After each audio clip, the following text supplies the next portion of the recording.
Ayun na yung nice. Nakalimutan ko rin ito po. Hindi. Ano ba? Before you. Sige na. Pakita niyo po. Sige tayo manalangin lang. Nasusulong ka. Manalangin tayo mga kapatid. Hallelujah. Praise the Lord Jesus. Opo, makapangyarihan ng Diyos. Nanay. Magandang hapon po sa inyo. Sa matalis na pangalan ng aming Panginoong Jesus at sa kalakasan po at pangyarihan ng iyong banal na Espiritu, tumutulong po kami sa inyo ngayong hapon o Diyos. Muli, nagpapakababa kami sa inyo ng Panginoon. Hinihingi kami ng kapatawaran sa mga kasalanan na aming nagawa, sa aming isip, sa aming mga pananalita, sa mga gawain po namin na hindi po kami kalulungkot sa inyo, aming Diyos. Tulisin mo po kami, patawarin kami, upang Ama sa pag-aaral ng plano ito, dapat kami sumagat ng po mga salita, sapagkat ang iyon po mga salita ay banal. Kaya po, Ama, kami inihin namin na pakalisin kami upang Ama, lubos namin makakinabangan ang iyong mga salita. Alam namin, O Diyos, kung kami din ng tinatawag, pinayako na ang mga salita ay dapat na po na aming matanggap. At sa tulong po at kapangyarihan ng Santong Espiritu, ay amin po itong maipamuhay, O Diyos, maibahagi sa iba na nangangailangan din po ng mga salita mo sa ikaliligtas. Opo, aming aming banal sa oras nito, maraming salamat sa kapatawaran po ng aming mga kasalanan.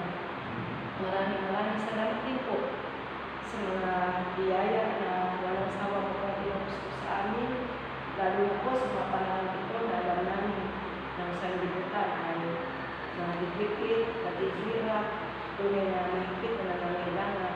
Subalit ang mga bayan ng mga anak ay hindi na po pinagkukulang, O Diyos. Kaya maraming salamat po sa iyong patuloy na pagkakalog sa amin ng lahat po ng aming mga pangailangan. At higit sa lahat po, O aming Diyos, ang mga espiritual na mga blessings sa Panginoon, na patuloy din po namin natatanggap buwan sa inyo. Ang patuloy na pagkakaloob mo sa amin ng mga espiritual na blessings na ito, O Diyos, lubos din po namin pinagpapasalamat. Sapagkat ito po ang nagpapatibay, nagpapatatag sa aming pananampalataya, nagpapanatili po sa amin, sa iyo po at sa iyong mga salita.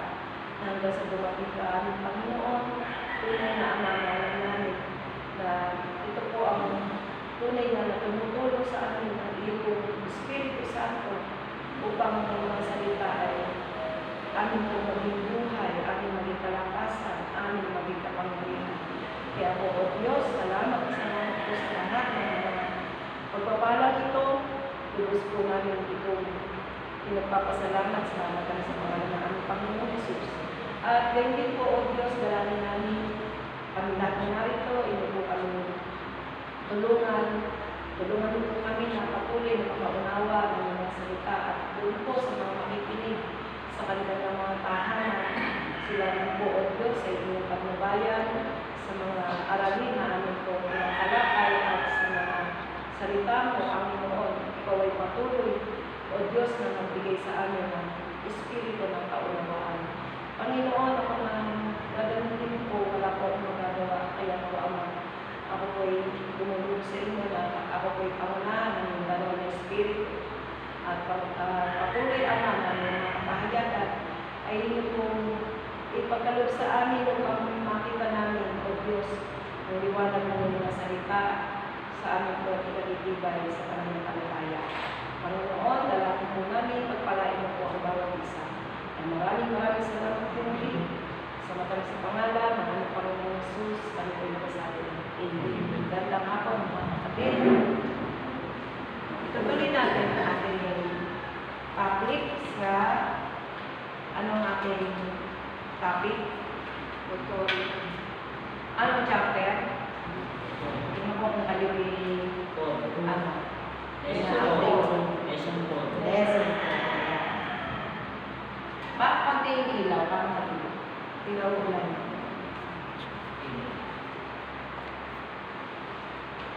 Yung pinag-aaralan natin. Ayan. Ayan.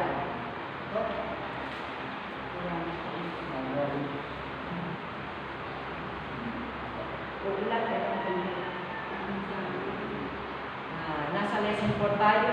Ulitin natin yung may pamagat na the authority of the body. Sa Tagalog, ang autoridad ng katawan ni Kristo. Wala iba kundi ang pinagbigyan niya ang Iglesia. Ang authority ang pinagkakakan niya. Kaya nga, nung natapos tayo dito sa kung saan pinag-aralan natin nakaraan kung paano ito ipapairal sa Iglesia between mga nasasakupan at saka yung mga Amen? Sinabi natin nakaraan, wala tayong gagawin kundi sumunod at magpasakop, magkaroon tayo ng magandang relasyon sa isa't isa at yung mga nasa namang mga namumuno ay huwag naman i-impose na ang kanilang authority na pinagkatiwala sa kanila. Ibig sabihin na ni-impose yung para bang sila na yung tinataas na nila yung sarili nila na parang hindi sila servant. Para sila ang Panginoon. Naalala ko na yung sabi ni Brother Manino, hindi kayo Panginoon ng inyong mga tupa. Meron tayong isang Panginoon. Sino ang ating Panginoon sa Kristo? Kayo ay mga ser, sabi niya. Pala ser. Yun ang nakakanta ko sinabi ni Brother Manino. Ang intensyon ng Diyos para sa atin ay magbigay tayo ng konkretong pagsunod. Kaya natin pinangalaka ito para talaga na matutunan natin kahit saan tayo dumating, sa Iglesia, sa tahanan, sa labas, sa lipunan, ay maging masunurin tayo. Amen? Sabi nga na ang intention ng Diyos ay para sa atin ay magbigay tayo ng kompletong pagsunod. Hindi masisiyahan ang Diyos hanggang hindi tayo nadadala sa kaparehong alpas ng pagsunod tulad ng sa katawan sa kanyang ulo. So, yun talaga ang disenyo ng Diyos. Simula sa ulo, susundin natin ako sa kanyang mga likod, down the line. Amen? At pinag-aralan din naman natin nung nakaraan yung mga pagsunod natin sa loob ng church, kung saan mayroong gawain yung isa, may kanya-kanya kasi tayong tinalagang gawain. So, kung saan may tinalagang gawain, doon tayo susunod. Amen? Hindi namin pwedeng, sabi nga, yung parte ng katawan ng Panginoon, ilagay natin sa parang physical na katawan ng tao. Siyempre, ang ating ulo, ang ulo na Iglesia ay ang Panginoon sa Kristo. So, doon sa kanya tayo susunod. Pagkatapos yun, sa kanya mga itinalaga. May itinalaga siya na pastor. Kung natin sasaklawan ng authority ng pastor, gaya magbabypass, iwasan natin yan. O yung isang ministry, yung kamay. O huwag natin ipaawag, gaakuin yung gawain ng kamay. Siyempre, may kanya-kanyang function yan. Hindi po ba? Na dapat ay alam natin kung saan tayo lugar. Pero mag-work tayo sa isang katawan na mayroong pagkakaisa. Sabi nga natin, meron tayo, gumagawa tayo na harmoniously sa harap ng Panginoong Diyos, sa harap ng ulo ng Iglesia. Amen? Walang iba kung ang ating Panginoon Jesu Kristo.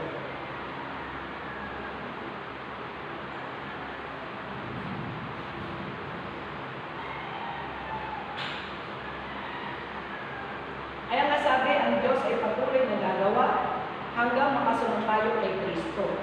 Sino? Yung Ama. Tulad ng pagsunod ni Kristo sa Diyos. Ang unang bahagi ng gawain ng Diyos ay gawin ng kanyang sarili bilang ulo ni Kristo. Ibig sabihin, mas mataas ang authority ng Ama. Kaya sabi, bilang ulo ni Kristo. Ang ikalawang bahagi ay gawin si Kristo bilang ulo ng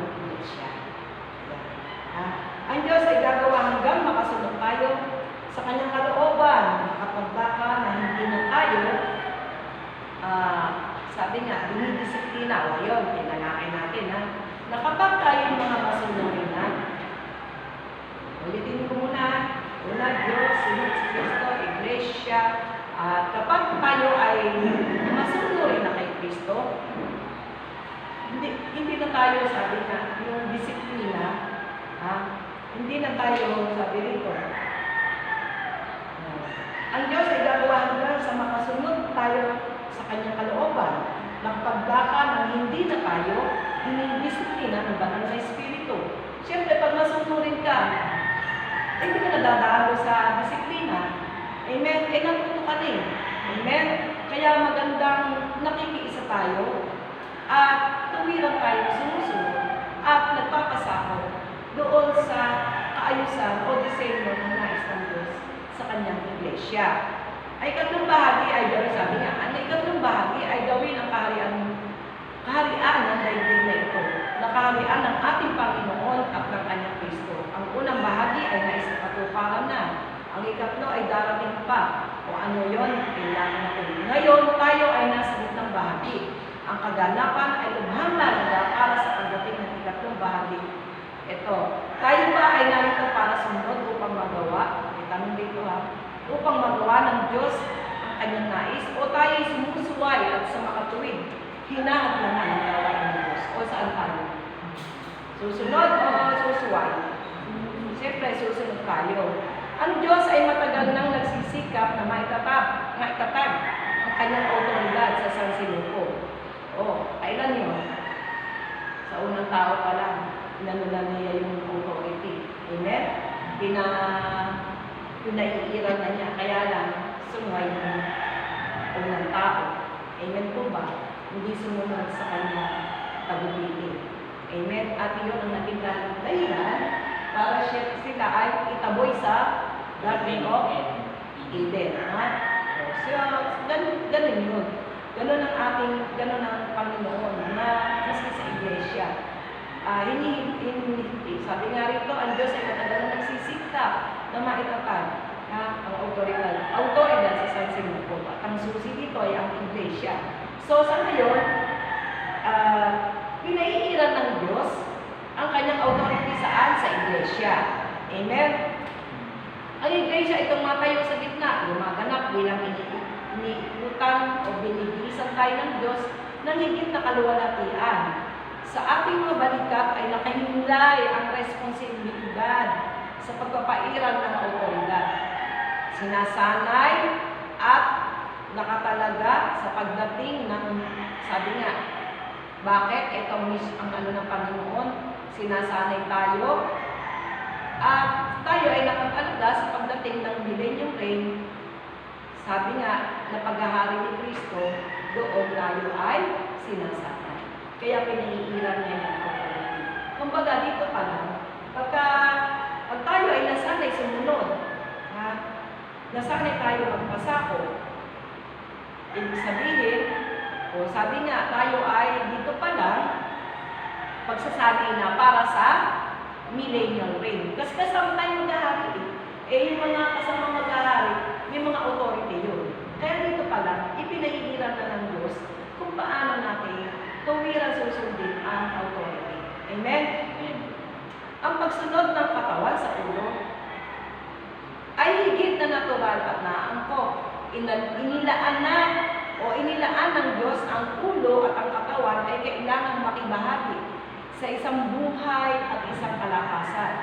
Sa makatuwid, higit na natural para sa katawan ang sumunod sa ulo. Yun talaga nun. Wala tayong ibang gagawin, kundi automatic ko na sumunod tayo sa ulo. Bakit? Mahali tayo ng kanyang katawan. Amen? Sa ulo lahat ng gagaling. Sa lagay naman. Kaya mali yung iglesia na ang sinusunod na programa ay yung sarili ng programa ng tao. Amen? Alin yung namumunong gumagawa, hindi kay Kristo. Amen? So, mali-mali yung mga gano'n. Saan nangyayari yung mga hindi tatag, hindi tunay na tinatag? na iglesia. Amen? Sa mga mali, sa mga peking iglesia. Tunay na sa ganitong relasyon, ang pagsuway ay magiging katakataka. O, totoo yun. Kapag, o nga naman, sa isang tunay na iglesia, talagang magtataka na o hindi mo magugustuhan kung mayroong masuwayin. Kasi dapat, pag talagang tunay na iglesia, natural lamang na ang lahat masunurin. Amen po ba? Kaya sabi dito, katakataka. Baka hindi siya bahagi ng iglesia pag hindi siya masunod. O halimbawa, normal para sa kamay na maitaas sa kautusan ng ulo. O ang kamay ay mabigo tumugon, mayroong isang bagay na mali. Ayun, yun ang sinasabi rito. Gayun din, ang espiritu ng buhay binigay sa atin ng Diyos ay isa sa katulad ng buhay taglay ng ating Panginoon. Gayun din ang bigas ng ating buhay na tulad ng Kanya, kaya walang posibilidad na pagtatalo at pagsuway. Ibig sabihin, ang Panginoon, makapangyarihan, masunurin sa Ama, supernatural. Dapat, ganun din ang magiging ng katawan. Amen? Magiging reaksyon o ganun din ang magiging gawin. Sa lagay naman, ang ulo makapangyarihan, ang katawan hindi makapangyarihan. Ang ulo, nagtataglay ng authority, tapos yung kanyang mga kamay, hindi. Hindi angkop. Kaya, mag-isip tayo, baka mamaya, bihis tayo dun sa sinasabi ng ulo. O doon sa pinagagawa ng ulo, ay gumagawa tayo ng sarili natin. Amen? Sa ating physical na mga katawan, ay ilang kakilusan ay, sabi nga, namamalayan. Samantalang iba ay automatiko dahil ang ulo at ang katawan ay lubos na kaisa na ang pagsunod, sabi nga, ay kinapapalooban ng kapwa ng namamalayan at ng sabi nga, namamalayan. Ang ating puso ay pumitintig ng automatiko, hindi ito naghihintay ng anumang pag-uutos. Ito ang pagsunod ng buhay. Ang ulo ay hinihingi ang pagsunod ng katawan ng walang pagtutol, pagpipilit. Pinipilit ba tayo? Baka mamaya, o kaya naman, sumusunod tayo, sa pilitin ba ang pagsunod natin? Automatiko tayo sumusunod dahil alam natin, ang nag-uutos sa atin ay highest authority. Amen? Walang pagkakasalamatan at ganap na magkatugma. Ngunit maraming mga tao ngayon ang sumunod lamang sa mga kautusan. Kaya nga yung kautusan, hindi makapag-limit kasi. Hindi ito dapat o hindi ito sapat. Magamat sa atin nga, mahalaga ang kautusan din. May sinusunod din tayo. Hindi naman yung kautusan ng mga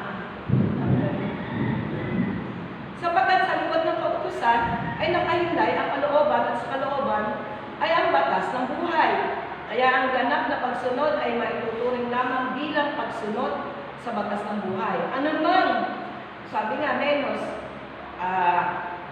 kaysa kung ano ang ibinibigay ng katawan ng ulo nito ay hindi masasabi na pagsunod. Sabi nga, hindi tayo dapat na lumilihis kung ano man ang ipinasusunod ng ulo. Hindi tayo dapat na namimili. O yan. Hindi tayo dapat namimili ng kung ano susundin natin. Amen? Ang ipinipilit ng pagsunod ay hindi naaabot ang sukatan ng pagsunod. Kaya kapag kayo ay sapitan lamang, o kaya yung namumuno, pinipilit ka ng sumunod, hindi yun maganda. Amen? Wala ang totoong pagsunod doon. Sa pilitan sabi sa atin, kailangan alam natin kung ano yung kalooban ng ulo. Dahil sinabi din ng ulo sa atin, dapat automatic tayo sumusunod. Amen? Inilagay tayo ng Panginoon sa kanyang katawan kung saan ang kompletong pagkakaisa at ganap na pagsunod. Tunay na kahanga-hanga na makitang isip ng banal na espiritu na gumagawa ng mga o gumagawa sa mga kasapi na hindi man lamang nagkakamalay ng pagiging, sabi nga nito, kaibang kasapi. Dahil ang kanilang pagkakarelasyon ay lubhang di mapaghihiwalay. Ibig sabihin, hindi tayo stranger. Hindi tayo gumagawa na para tayo, ano ba tawag sa ganun? Yung parang merong na out of place, merong isa na parang namumuko. Hindi ganun. Gumagawa tayo sa iisang katawan. Sabi nga, sa ulo tayo, sumusunod na lahat. Kaya, iyan ay gawain na nino, sabi rito, na banal na espiritu. Amen? Kaya nga, hindi, sabi rito, yung relasyon napaka-intimate. Hindi talaga tayo mapaghihiwalay. At ang kanilang koordinasyon ay lubhang magkatugma. Ayan. Kaya yung sabihin, walang paguluhan sa iglesia kapag ang wastong authority ay naipadadalo simula sa ulo down the line. Amen? Walang kaguluhan. Tinawag tayo ng Diyos sa kaayusan, hindi sa kaguluhan. Kaya nga, pagka meeting tayo, aayusin natin yung mga ganyan. Kasi iyon ang talagang gawain ng iglesia. Kasi meron tayong panuntunan simula sa Panginoon na ang batayan natin ay ang kanyang salita upang magkaroon tayo ng kaayusan sa kanyang iglesia. Amen? Kung magkaroon hindi na tayo dapat mag-isip pa upang ipagtugma ang mga tungkulin ng iba't ibang kasapi. Tunay na hindi masasabi ng mga salita ng tao na maisalarawan ang, sabi nga, pagkakatugma na namapagitan sa mga kasapi. Bawat isa ay maging maingat na tayo ay maging isang kasapi na magiging isang hilig ng pagsasalo ng kanan. Ayun. Kaya yung purpose ng merong, sabi nga dito, yung pinag-aralan na nakaraan, individualismo. Yung parang ako nag-iisa kang one-man band ka, o ikaw ay parang namunod ka, parang, o kaya naman may case na napipilitan ka. Amen? Hindi tama mo kasi wala yung magandang pasunuran sa loob ng iglesia ay hindi magandang sinabi sa paningin ng ating Panginoon. Amen?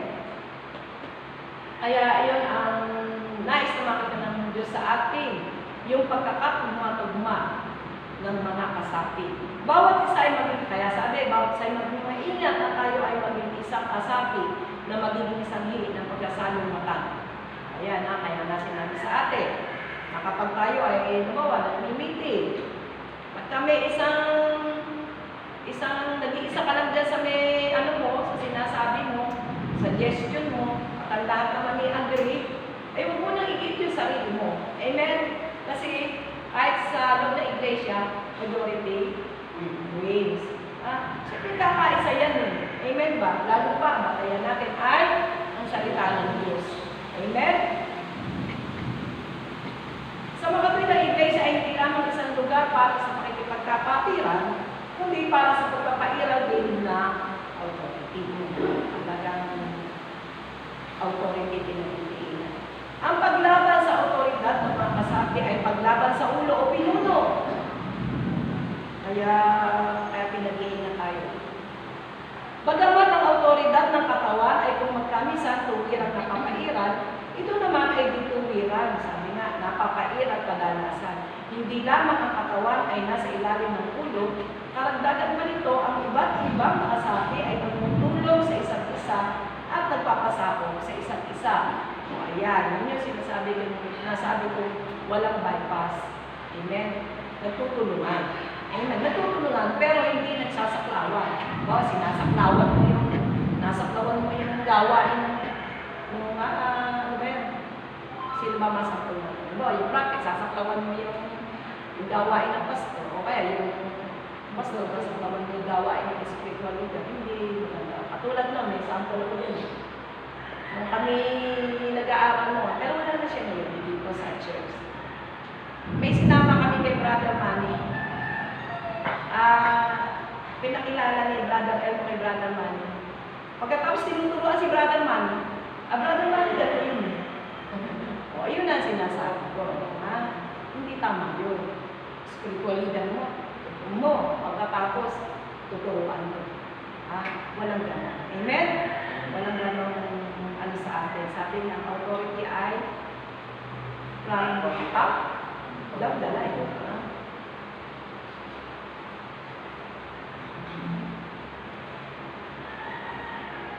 Ay sabi rito, ang kaliwang kamay ko, ito example kasi, sabi, tumutulong ang bawat kasapi, nagpapasakit sa isa't isa. Ang kaliwang kamay ay walang kalagayan o posisyon na utusan ng kanang kamay. Yun. At vice versa. Kaya hindi maaaring utusan ng kamay ang mata na tumingin, kundi ito'y nagpapaalam lamang sa ulo at hinahayaan ang ulo na mag-utos sa mga mata. Kaya lagi sa ulo, ha, mga kapatid. Sa mga kapatid, lahat ng iba't ibang mga kasapi ay nanggagaling sa ulo. Amen? Kapag ang aking mga mata ay tumingin, ang ako ang siyang tumitingin. Gayon din sa aking paglakad at paggawa, masasabi natin na may katapusan na kadalasan ang kahatulan ng isang kasapi ay ang kahatulan ng ulo. Ang kamay hindi makakakita sa ganang sarili nito. Kailangan tanggapin niya ang kahatulan ng mata. Para ang kamay ay humingi sa ulo na tumingin o para sa kamay na humingi na makakita sa ganang sarili niya ay isang kahangalan. Kaya nga, hindi pwede. Kaya, no bypass in authority. Amen? Sabi nga, no bypass but work in harmony. Amen? Yeah. Ngunit dito mismo ay nakahimlay ang pagkakaliyang pagkakamali ng mga anak ng Diyos. Kailangan makilala natin sa ibang kasabi ang autoridad ng ulo. Ang gawin ng bawat bahagi ay limitado. Ang mata ay parang makakita, ang kamay ay parang gumawa. O ayun, nilalawak lang na. At ang paa ay parang lumakad. Sa makatuwid, kailangan matutong tanggapin natin ang function o ang gawain ng ibang mga kasapi. Hindi natin dapat tanggihan ang function ng sino mang kasapi. Kapag tinanggihan ng paa, ang kamay, ito'y katulad ng pagtanggi sa ulo. O yun, so ganun kadelikado. Amen? Subalit kung tatanggapin natin ang autoridad ng sino mang kasapi, ito'y katulad din ng pagtanggap ng autoridad sa ulo. Ganun, vice versa. Amen? Sa kaparaanan ng pakikipagkapatiran, lahat ng ibang kasapi ay maaaring maging autoridad. Bagamat ang gawain ng kamay ay physical na katawan ay napakahalaga, ito naman ay kailangan tanggapin ang function ng paa kapag ang paglakad ang pag-uusapan. Ang kamay ay hindi makakakita ng kulay, kaya kailangan tanggapin ito ang autoridad ng mata. Ayun. Sa madaling salita, walang saklawan. Amen? Pero gaganap sa ikatutulong sa isa't isa, sa ikalalago ng bawat isa. Upang tayong lahat, sabi nga, ay lumago katulad, sabi nga sa paglago saan? Sa pagiging katulad ng ating Panginoon Hesus Kristo. Ang function ng bawat kasapi ay siyang bumubuo ng autoridad.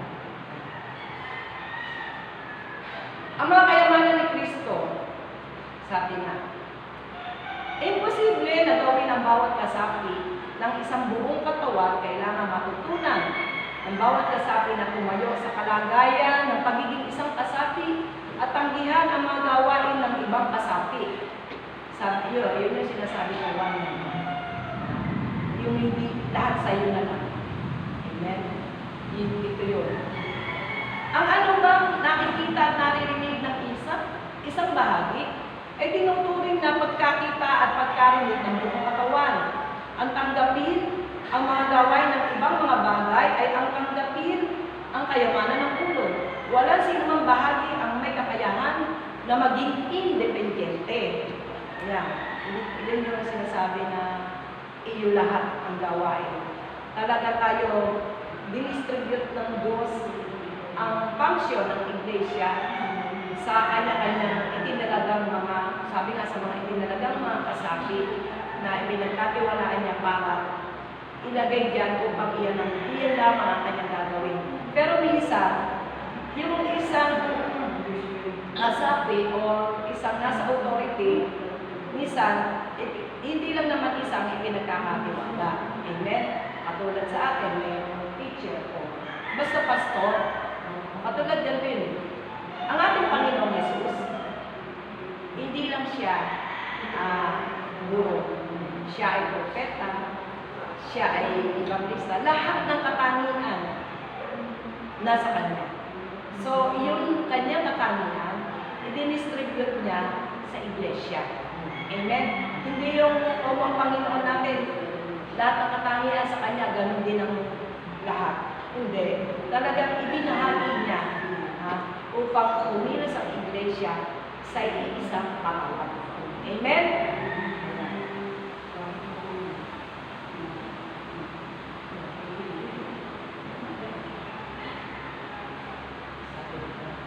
Ang anumang nakikita at naririnig ng isang bahagi ay tinuturing na pagkakita at pagkarinig ng buong katawan.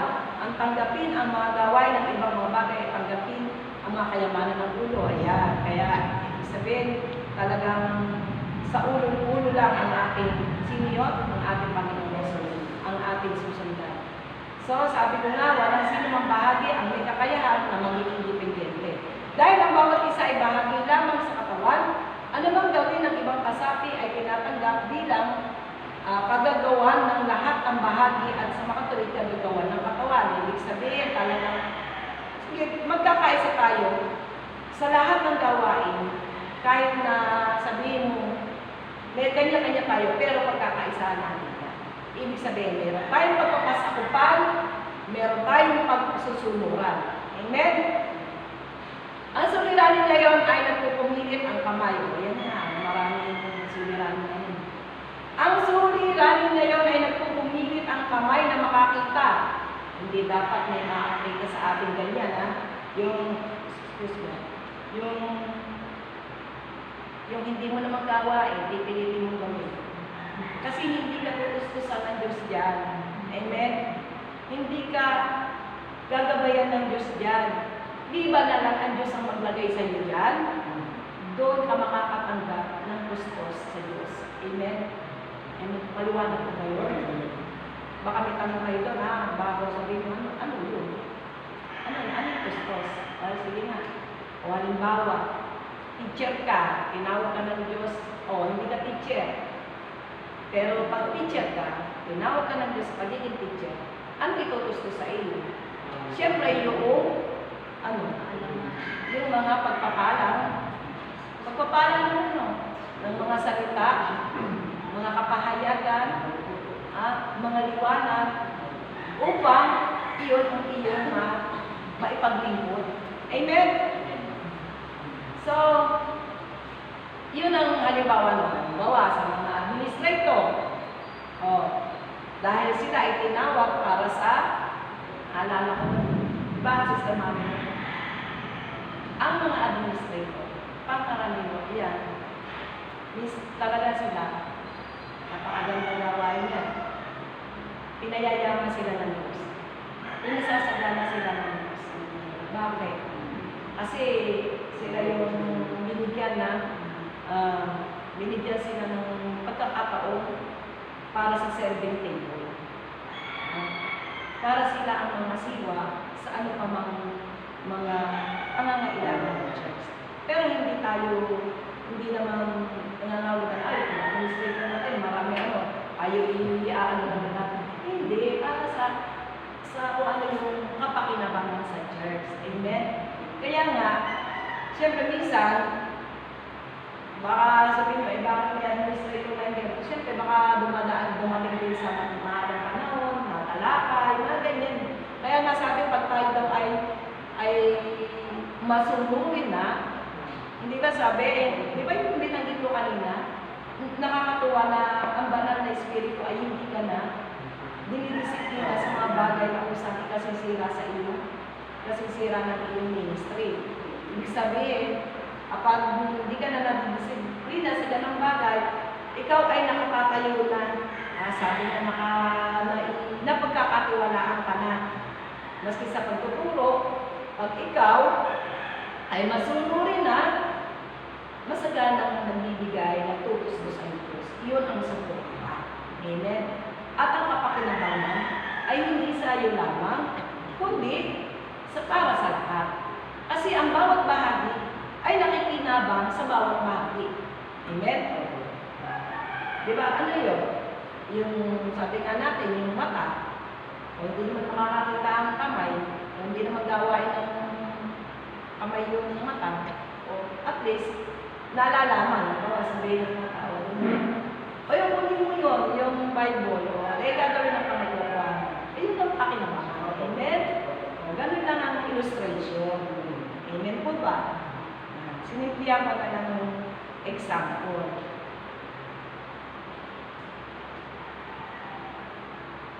So, sa madaling salita, huwag tayong magpupumilit sa hindi natin ano yun, gawain. Ha? Sabi nga, ang autoridad ay isang kapahayagan ng mga kayamanan ng Kristo sa pamamagitan lamang ng pagtanggap ng pangsyon ng ibang bahagi, pagtanggap sa kanilang autoridad ng isa ay nakatatanggap ng kayamanan ng buong katawan. Ayun, ang sinabi ko. Amen? Ang pagpapasakop sa autoridad ng ibang bahagi ay pagtataglay ng kanilang mga kayamanan. Ayun, lahat tayo magiging hawaan.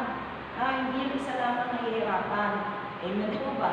Isa lamang na nagpapakahirap sa mga gawain. Lahat tayo ay napagpapala. Amen? Ayun ang sinasabing kayamanan. Ang pagsuway ay nagdadala ng pagsuway ang bawat bahagi. Nagdadala ng arkaan. Nagiging dukha ang iglesia. Walang mapakinabangan. Kaya nga napakaganda kung makita nagkakaisa tayo. Amen? Matthew 6:22, kung sa makatuwid ang iyong mga mata ay malinaw, maliliwanagan ng buong katawan. Ayun. Kung ang iyong tainga ay mabuti, ang buong katawan ay makakarinig. Madalas natin pagkamalian ang autoridad bilang isang bagay na umuusig sa atin. Sinasaktan tayo at nagbibigay ng kaguluhan sa atin. Ang Diyos ay walang ganitong kaisipan. Ginagamit niya ang autoridad para kuskusan ang ating pagkukulang. Amen po ba? Hindi yung akala natin kung inaan tayo, sabi nga, halimbawa, yung command galing sa ulo, tapos sinasabi sa iyo, akala natin, ay hindi natin minamabuti, yung ganong mga sitwasyon. Alalahanin natin, ito, ang Diyos ay walang ganitong kaisipan. Ginagamit niya ang autoridad para kuskusan ang ating pagkukulang. Yun ang layunin ng Diyos. Kasi ayaw niya ng iglesia ay, politiko, lukha. Ayaw niya na makita sa ganong katatayuan. Ang layunin ng itatapad niya ng autoridad ay maibigay ang kanyang mga kayamanan sa atin at matuskusan ang pangangailangan na mahihina. Hindi pinahihintukutan ng Diyos na tayo ay maghintay ng mahabang panahon at dumaan sa maraming kadiliman at masasakit na mga araw bago tayo makakita sa pamamagitan ng ating sarili. Sa mga panahon ito, maaari pang maigabay natin ang marami sa kadiliman. Tunay na magiging bulag tayo na umaakay sa magulang. Anong kasiraan ang daranasan ng Diyos sa pamamagitan natin? Hindi unang-una siyang gagawa sa buhay ng isa. Kaya nga ang Diyos ang unang gagawa. Hindi tayo pwedeng pangunahan natin ang Diyos. Kasi pag pinangunahan natin, tayo ay mga ano? Sinabi? Tayo ay mga bulag na taga-akay. Diba? Sasabi na. So pag pinangunahan natin ng Diyos, labas natin bulag na taga-akay. Ayun, maakay sa mga bulag. Anong kasiraan ang daranasan ng Diyos? Kaya nga sa pamamagitan natin, sabi nito, hindi muna siyang gagawa sa buhay ng isa. Kasi kapag na naman gano'n ang gagawin natin, bukod sa may pananagutan tayong malaki, lalo yung pastor na bulag, inaakay ng mga bulag. Ano sabi ng salita ng Diyos? ang bawat dugo ay pananagutan niya. Bawat dugo ng mga tao o kaluluwang mapapahamak. So mabigat. Mabigat ang tungkulin ng isang namumuno na alam ng iba, biro-biroan lang ang pagtatayo ng iglesia. Na hindi ang Panginoon Jesucristo ang kanilang ulo. Napakabigat na ano yan, sabi nga, may kahabulan yan. Amen? Sa atin nga, meron. Kahit na sabihin pagtotoo tayo, pag ano yun? Pag hindi tayo sumunod, pag umatras tayo. Ano sabi? Hindi kaluludan ang mga umuulan. Mabigat ang kamay ng Diyos. Saan? Sa kanyang mga lingkod. So, anong nararapat sa atin lahat? Maging masunurin at mapagpasakop sa authority. Ano ang highest authority? Word of God. Amen? So, yung sinasabi ng Diyos, susundin natin. Literal. Sinabi ko, gagawin natin. Pero hindi yung mga utos na nung pagpanahon ni Moses. Bagamat na may nakapaloob doon, pero sabi nga, yung meron ng mga face out. Hindi naman kung nakasulat sa Bible, yun na kalata. Meron din naman mga, kumbaga sa hindi na sinusunod. Dahil hindi naman yun ang makapagliligtas. Kundi sino? Ang ating Panginoon. Amen? Kaya kung ano ang ginawa ng ating Panginoon, yun ang panunundan natin.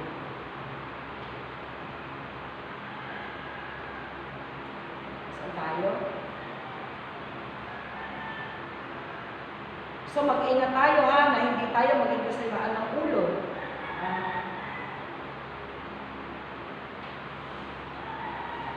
Sabi nga, kailangan matutuhan natin ang bawat pagsunod sa otoridad. At mataglay ang hindi pa natin natataglay nito. Sabi nga, yung authority, bago tayo magkaroon ng blessings, kailangan sumunod tayo sa authority. Amen? Ang kayamanan ng taong, ang kayamanan ng taong ito ay nagiging kayamanan din natin kapag nakaligtaan natin ang makalangit na kaparaanan ito, bagamat nabuhay tayo ng mahabang panahon, mananatili pa rin tayo na nahuhuli sa natamo ng taong ito. Sino yun? Yung mga masunod sa authority. So, hindi tayo magkakamit ng authority o ng blessings kapag hindi tayo talaga sumunod sa authority. Mananatili pa rin tayo o ang kaparaanan ng pagkakaloob ng Diyos sa kanyang iglesia sa atin ay dalawa. Ano yun? Ang blessing kung magkamisan, bagamat bibihira, ay pinagkakaloob niya ang kanyang grasya ng tuwiran. Kadalasan, ibinibigay naman niya ang kanyang mga kayamanan sa atin ng bituwiran.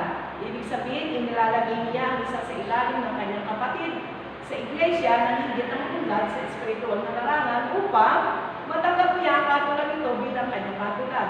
Ito ang magiging kaparaanan upang makamtan natin ang kanilang kayamanan na hindi na tayo dadaan pa sa kanilang pinagdaan ng masasakit na mga karanasan.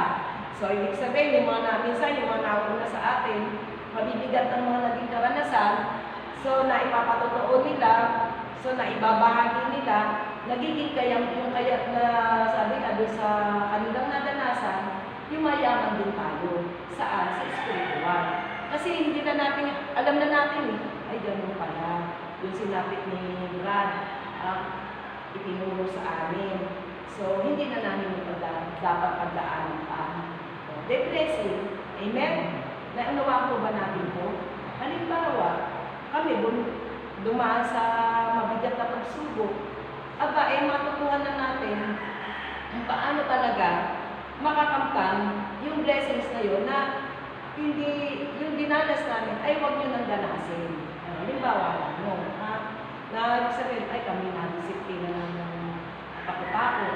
Ang disiplina sa inyo dapat konti na lang, hindi na takot-takot, hindi na madami. Konti na lang, kasi siyempre, pag na-disiplina yung mas mataas sa inyo, tapos nabuhusan sila ng blessings dahil doon sa ginawa ng Diyos Sabi nga, yung pinagdaanan nila, naging blessing sa kanila, magiging blessings din sa iba. Amen? Naunawaan mo ba natin yun? May tanong po ba kayo? Dumadalo yung blessings, ha? O kami, pinaghirapan namin yun. O kaya medyo like na lang. Pero, may kahilingan. Marunong kayo sumunod. Marunong kayo magpasako. Pero pag hindi, nakaganyan lang kayo, hindi. Basta bahala na, sabi, pagpapalayan ng education, umasa na kayo sa kanya. O kailangan, meron kayong pagsunod. Meron kayong pagpapasako. Ha? Kaya nga ito ang sabi, ang magiging paraanan upang makamtan natin ang kanilang kayamanan na hindi na tayo dadaan pa sa kanilang pinagdaanan ng masakit na mga karanasan. Ayan. Maraming grasya ang inilaan ng Diyos sa iglesia. Subalit, pinadala niya sa bawat bahagi ang ilang grasya sa isang panig tulad na ang bawat bituin ay may sariling partikular na kalwalhatian. Kaya ang autoridad ay nagdadala ng mga kayamanan ng iglesia sa atin. Ang kayamanan ng bawat bahagi ay kayamanan ng lahat. Diba? Ayun, kaya napakagandang maunawaan natin ang autoridad. Ang magimagsik ay piliin ang kaparaanan ng kalupaan. Ayun. Ibig sabihin, kapag tayo naging magsik, magiging mukha tayo. Mahina pa yung sinasabi. Ang labanan ng autoridad ay tanggihan ang kaparaanan tungo sa grasya at kayamanan. Ayun. Siguro na further explanation ko, liwanag naman. Amen? Ang pagbabahagi ng mga patuloy ay isang pagkakatawan ng autoridad. Sino ang magtatangka na suwayin ng autoridad ng Diyos? Ano pa tayo? Meron tayo ba ng pagkatapos sa Diyos? Tayo nasa tunay na iglesia. Tatangkain pa ba natin? Ha? Tatangkain pa ba natin na suwayin ang Diyos? So, wala tayong niisip kundi ang sumunod, lalo pa na nagpinatanaw tayo. Ano yun? Rapture. Ha? Mahirap nung maiwan. Sino ang magtatangka? Sabi nga, suwayin ng autoridad ng Diyos. Ngunit makatandaan natin ang autoridad ng mga bahagi na pinag-ugnay ng Diyos sa katawan ay nangangailangan na masunod din. O yan, kasi yung iba, yung tulad na pinag-aralan natin, hindi, basta ako, sinusunod ko ang Diyos. Hindi yun, naglagay ng authority. Sundin mo na. Amen? Maraming mga bahagi ang pinag-ugnay ng Diyos na magkasama. At tunay na pagiging mag-isig para kanino man ang labanan ang pagtulong ng ibang bahagi. Kung magkaminsan ginagamit ng Diyos ang isang bahagi sa tuwirang paraan, ngunit ang sa ibang pagkakataon, ginagamit niya ang ibang bahagi para matuspusan ang pangangailangan ng bahagi ito. Tulad ng pag-uutos ng ulo sa mata na tumingin ang buong katawan ay kailangan tanggapin ang pagkakakita ng matang ito ng pagkakakita ng buong katawan. Ang ganitong pagbabahagi ng tungkulin ay ang pagkakatawan sa autoridad. Ito'y kumakatawan na sila ay nagkakakita. Sila ay lalabas. Sabi nga, hindi dapat na hindi susunod. Sapagkat kung hindi, lalabas sa mapag-inugsik. Amen? Pag hindi tayo makikiayon sa isa't isa. Huwag tayo maging lubos na hangal na isipin ang ating sarili bilang makapangyarihan sa lahat. Yun yung nag-impose ng authority. Yun ang mga tao na nagmamalaki sa kanya, autoridad. Amen? Samantalang sabi nga ng Panginoon, tayong lahat, magamat mayroong flow of authority, yung sa itampir, ibig sabihin, pantay-pantay tayo sa paningin ng Diyos. Huwag sabihin, ay, si Pastor, mas mahal ng Diyos yan. Kasi mas pinagpapaala. O mas mahal ng Diyos yan kasi mas pinagpapaala. Hindi, lahat ng blessings ay ininalagay ng Diyos. Meron lang isa. Anong kahilingan ng Diyos? Pagpasako. Amen? Yun. Kasi sabi niya, pag natutunan natin yan, talagang ang iglesia ay mayaman. Amen? Ngayon, tatanong natin, bakit yung mga peke mayayaman? Sino sumusuporta sa kanila? Kanta natin, dalawa lang kanina. Pwede sinusuporta na, yun, sinusuporta na pala. Kasi malakas ng Manila. Amen? Tingnan nyo, kaya sila nga, prosperity gospel, popularity gospel, ano pa? Maintindihan. May takip pa. Entertainment gospel. Meron true gospel. Yung itinatag ng ating Panginoon Jesus kung saan matatagpuan ang tunay na loob authority. At doon matatagpuan ang tunay na pagsusunuran at pagpapasakupan. Amen? Yan. Palagi tandaan na tayo isa lamang bahagi. Kailangan tanggapin natin ang mga gawain ng ibang mga kasapi. Kapag nagpasakop tayo sa nakikitang autoridad, tayo ay nasa ganap na pagkakatugma sa ulo. Dahil ang katunayan na ang sino man na may katustusan ay bumubuo ng kanyang autoridad. Sino mang may kaloob na ay may ministry, at sino mang may ministry ay may autoridad. Kaya dapat tayo nasa loob ng katawan, kaya nga tayo binautismuhan. Sabi niya, para tayo ay endowment of power. Kasi ilalagay tayo sa katawan ni Kristo na makapangyarihan, katawan ni Kristo na magpapangsyon, kikilos at gagawa. Kaya, kung wala tayong ginagawa sa loob ng iglesia, medyo magtanong-tanong tayo sa pastor. Amen? Baka mamaya tayo nakaano lang, hindi tayo nag-iisip. Minsan, umiiral sa ating katamaran. O yun lang ang pag-attend ng Sunday worship, kinakatamaran pa. Kaya how much more na pagkakalooban ka ng Diyos ng ministry, hindi ka na umaakit. Kaya hindi nagkakaroon ng ministry. Sapagkat hindi na i-involve, hindi nasasangkot sa regular na ginagawa ng buong katawan. Kita nyo? Diba? Ibig sabihin, kaya ka din ng Diyos din sa katawan. Kailangan may function ka, hindi ka display. Amen? Ibig sabihin, binigyan ka ng Diyos ng authority. Anong authority yun? Bagamat templo of authority, pero binigyan tayo upang makibahagi sa kayamanan ng iglesia na ibabahagi natin sa sino ng mga kailangan. So, hindi pwedeng display. Hindi pwedeng, yun ang nangyayari. So, magsuri ang sino man na parang walang gawain. Regular kang pumunta. Sapagkat pag nakita ng Diyos na nandiyan ka, yung presensya mo, dahil lagi ka nga nakikipag-fellowship sa mga kapatiran mo, higit sa lahat, nandiyan ang Diyos, kalagitnaan natin, nakikipag-fellowship tayo sa Kanya. Siyempre, pwede ba na hindi ka ilagay ng Diyos na bahagi ng kanyang katawan? Siyempre, dadaluyan ka eh. Automatic, di ba? Sabi, dadaluyan ka. Yun ang nagiging problema. Kaya walang gawain ng iba. Hindi nila hinahayaan ma-involve sila. Masangkot sila sa gawain sa iglesia. Ay, kinig ka lang. Amen. Pero hindi natin inaano yung mga baguhan. Amen. Siyempre, baguhan pa sila. Amen po ba? Siyempre, inaano pa natin yan. Yung iba, baguhan, may ipangyayon pa natin. O yung iba naman, bagong tanggap. Hindi naman siya pwede ilalagay ka agad sa katawan, sa gawain. Mag-ano yan? Kumbaga, ano bang salitang nararapat doon? Baka magsira.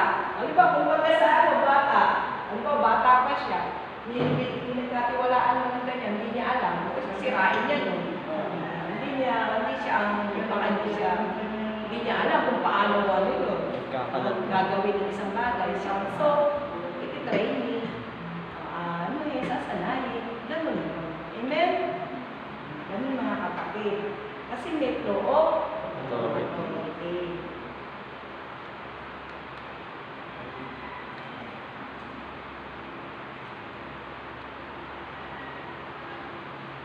Hintayin niyo ako kasi minsan nabibitawan ko yung ano. Ang mata lamang ang, ay, teka, inulitin na naman kasi dito yung kapaliwanagan. Kailangan pasakop sa bahagi sa otoridad ng mata at tanggapin ang kapustusan nito. Ang ministry na hinirang ng Diyos ay otoridad. Ayan, dito tayo.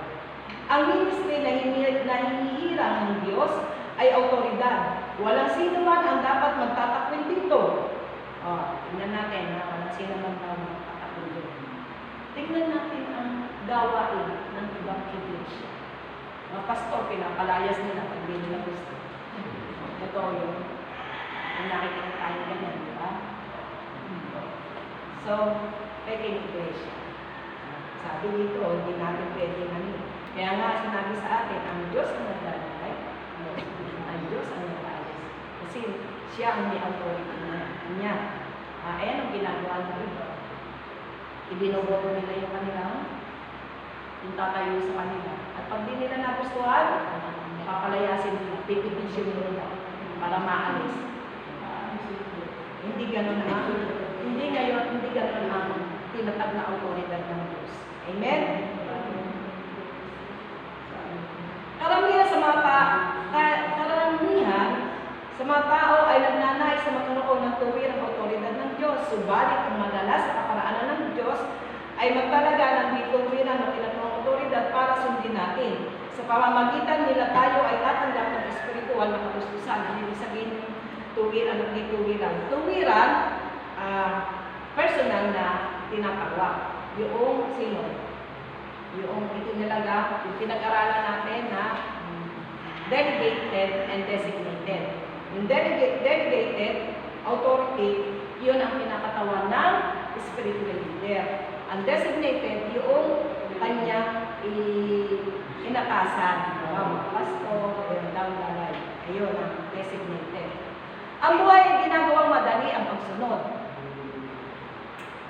Napakahirap para sa sanlibutan tulad ng sa mga inano dito, example Israelita, na sumunod dahil walang ugnayan ng buhay. Ngunit para sa atin na mayroong buhay ng relasyon, ang di sumunod ay napakahirap. Totoo yun. Amen? Mayroong isang panloob na pagkakaisa. Sabi nga dito, kapag tayo nasa Panginoon, madali na ang sumunod. Isang buhay at isang espiritu, ang banal na espiritu ang namamahala at kumokontrol ng lahat ng bagay. Siyempre, bakit? Bakit tayo sumusunod? Bakit? Sapagkat binigyan tayo ng espiritu, bagong espiritu, espiritong masunusin, bagong puso, pusong laman, hindi pusong bato. Kaya tayo. Ayun. Tayo ay magiging maligaya at may kapahingahan kung tayo ay nagpapasakop sa isa't isa. Ngayon, para tayo nasa kaharian. Ginagawa ng iba, kingdom. Pero nagkakagulo. Pero tayo, dito pa lang, sinasanay na nasa isang kaharian na tayo, kung tayo ay mayroong pagsusunuran. Amen? At pagkakaisa. Kaya nga sabi, tayo ay magiging maligaya at may kapahingahan kung tayo ay nagpapasakop sa isa't isa.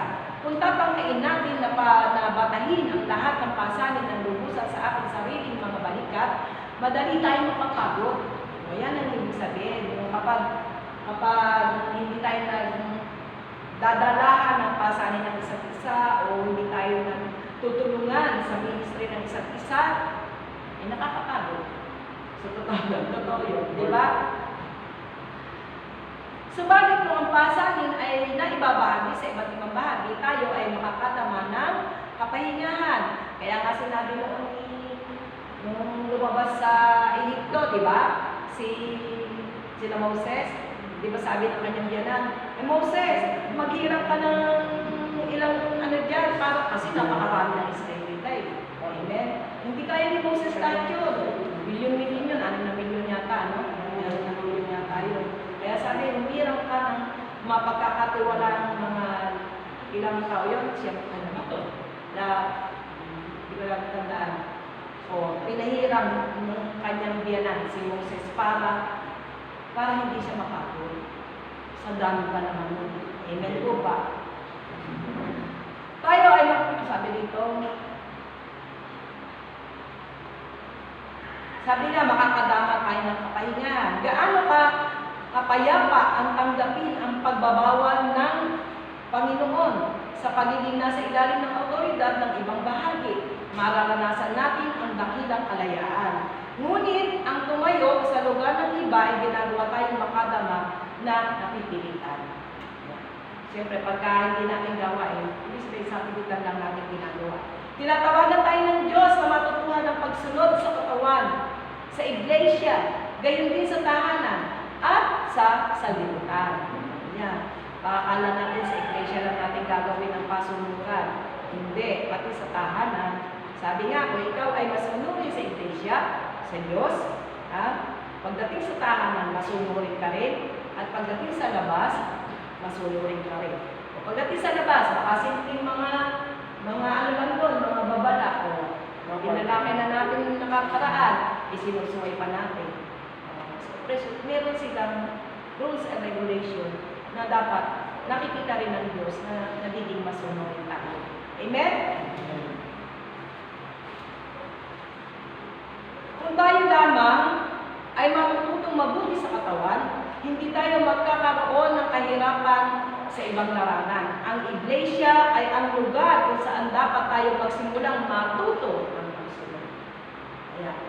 Kaya walang school, walang institute, walang ano. Ang pagpapasunod ay saan nakatagpuan? Sa loob ng iglesia. Kasi pagdating doon kasi maski sa eskwela, minsan tuturuan ka pa nga sa school, mga tuwiran. Diba? Yun pa na tinuturo yung ikaw ay mga tuwiran. Diba? Meron yung mga reasoning, yung ano.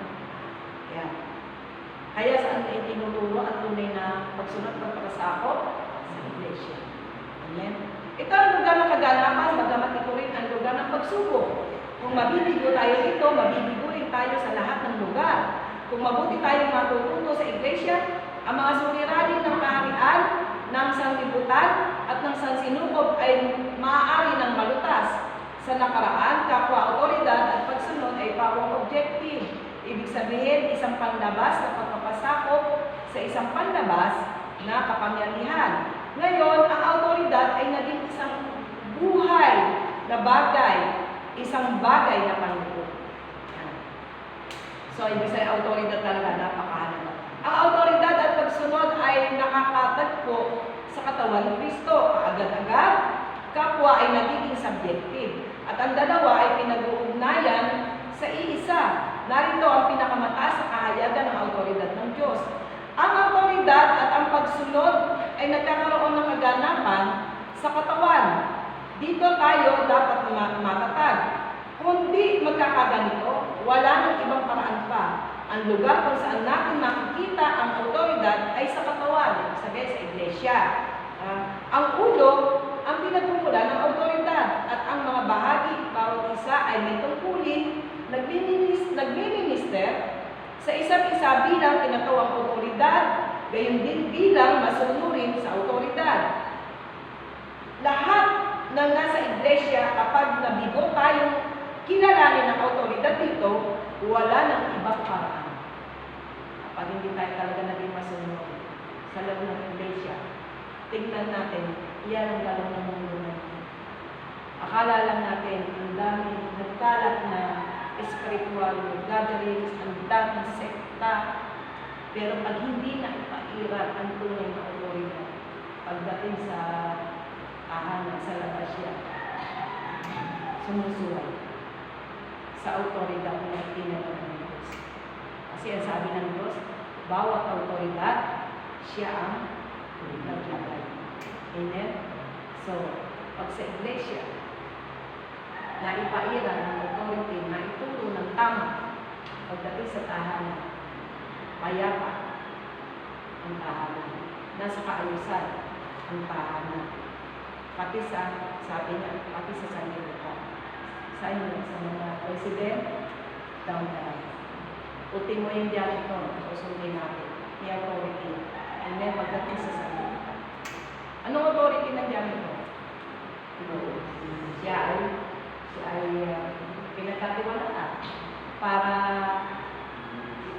maging sa mga ang dito, yung mga maintenance nila, mga janitor sa pagpilinis, ito, dumadating si kapitan na si barangay captain, dadaan doon, kahit hindi naman dapat dumaan doon, kahit sawayin siya ni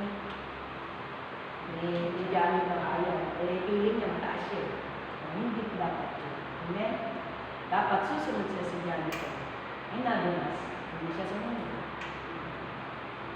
Ayun lang. Kasi, sample lang po. Kaya, bawat lugar, may tinalagaan authority na dapat sundin at pagpasakot pa. Kaya nasabi, pag mali ang nasa itaas na authority, madang tayo manila. Amen po ba? Kaya, Jeremiah 23:1, sa ano na yun? Next, kapit na natin. Magkakaroon ng damage to property. Kaso, magkakaroon ng sakit. Pag hindi natutuhan ang tunay na authority, sabi rito, Jeremiah 23. Ito yun. Ano nga natin yung Jeremiah 23:1? Awa-awa ang mga pastol na nagpapahamak at sumisira sa mga lupa ng aking pastol. Ayan. Pag hindi natutuhan ang tunay na authority. Next week na natin talakayin ang ito. Kung may tanong po tayo, tanong tayo.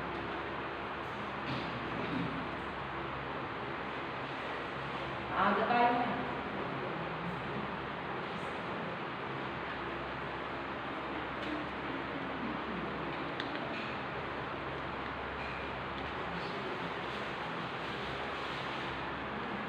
So ilagay natin yan na Jeremiah 23:1, kaawa-awa mga pastol na nagpapahamak at sumisira sa mga tupa ng aking pastulan.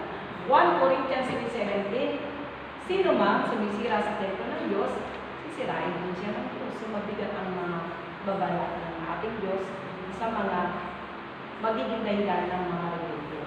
Amen? Yan. Kung nakaraan, sige pwede na tayong pero mamaya pray pa rin natin. Sa live po. Pray na lang po siguro. Sige, mag-pray na tayo, tsaka tayo. Kasi meron tayo, yung mga ilang tanong nakaraan, medyo tinitulog ko. Sige tayo manalangin mga kapatid. Dapat makapag-pray ko na sa atin. Manalangin po tayo sa aming Diyos sa dakila, banal at makapangyarihan sa lahat. Muli po kami nagpupuri at nagpapasalamat sa inyong aming Panginoon sa patuloy na ipagpapakahayag sa amin kung paano po kami lubusan, susunod at magpapasakop sa itinatag mo pong mga otoridad. Tulungan mo kami, O Diyos, na huwag pong magkamali, Panginoon, sa itinagkatiwala mo po sa bawat isa sa amin. Ayaang kumilos ang iyong iglesia sa kapayapaan, sa agalakan, bilang sumusunod at nagpapasakop sa iyong kalooban. Tunay na sumasagana ang iyong pong mga pagpapala kung nasusumpungan mo ang iglesia na tunay na masunurin at nagkakaisa. Kaya po aming Diyos sa iyo lamang po namin. Itinatagubilin natin ang iglesia ito na inyong itinatag. Huwag mo po pababayaan ang bawat isa sa amin. Tulungan mo po kami, Panginoon. Hindi lamang po kami na mga narito ngayon sa church, kundi lahat ng aming mga kapatiran na inaabot po ng iyong pong ebanghelyo. Maging ang mga baguhang Panginoon. Pagpalain mo po ang bawat isa, lalo na po ng mga pagpapalang espiritual, upang dumating man anumang oras ang aming Panginoong Jesus, tunay na kami naihanda ng inyong pong mga katuruan, ng inyong pong mga salita na nagbibigay buhay sa bawat isa sa amin. Uli, O Diyos, dinadalangin namin ang mga kapatiran na magsisituri po sa kanilang tahanan, O Diyos, kung paano sila nakarating ng muli sa kanilang tahanan. Pagpalain mo po ang lahat ng inyong mga anak.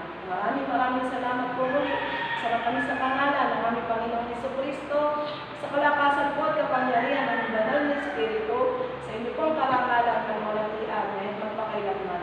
In Jesus' mighty name,